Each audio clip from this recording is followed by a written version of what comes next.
കഴിഞ്ഞ ലോക്സഭാ തെരഞ്ഞെടുപ്പിൽ ശേഷം പറഞ്ഞുവെച്ച, കഴിഞ്ഞ ഉപതെരഞ്ഞെടുപ്പുകളിൽ പറഞ്ഞുവെച്ച പരാജയപ്പെട്ട ഒരു പ്രചാരണ വിഷയമാണ് ഈ ജമാഅത്തെ ഇസ്ലാമി UDF ബന്ധമെന്നുള്ളത്. അത് ഇത്തവണയും ആവർത്തിക്കുകയായിരുന്നു. നമുക്കറിയാം, മുഖാമുഖം 5 ഇടത്ത് മുഖ്യമന്ത്രിയുടെ ആഭിമുഖ്യത്തിൽ അഞ്ചിടത്ത് ആ മുഖാമുഖം നടത്തുന്നു. ആ 5 മുഖാമുഖത്തിലും UDF ജമാഅത്തെ ഇസ്ലാമി കൂട്ടുകെട്ടെന്ന് ആവർത്തിച്ച് പറയുമ്പോൾ ഭൂരിപക്ഷ വോട്ടാണ് ലക്ഷ്യമിട്ടിരുന്നത്. ഭൂരിപക്ഷ വോട്ട് അതുവഴി കിട്ടുമെന്ന് കരുതി.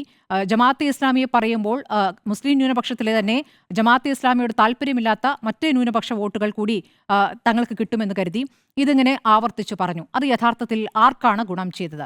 ഈ ജമാഅത്തെ ഇസ്ലാമി UDF കൂട്ടുകെട്ട് എന്ന് പറയുമ്പോൾ ഭൂരിപക്ഷ വോട്ടിൽ അതിൽ വിശ്വസിക്കുന്ന ഭൂരിപക്ഷ വോട്ട് യഥാർത്ഥം എങ്ങോട്ടാണ് പോയിട്ടുള്ളത്?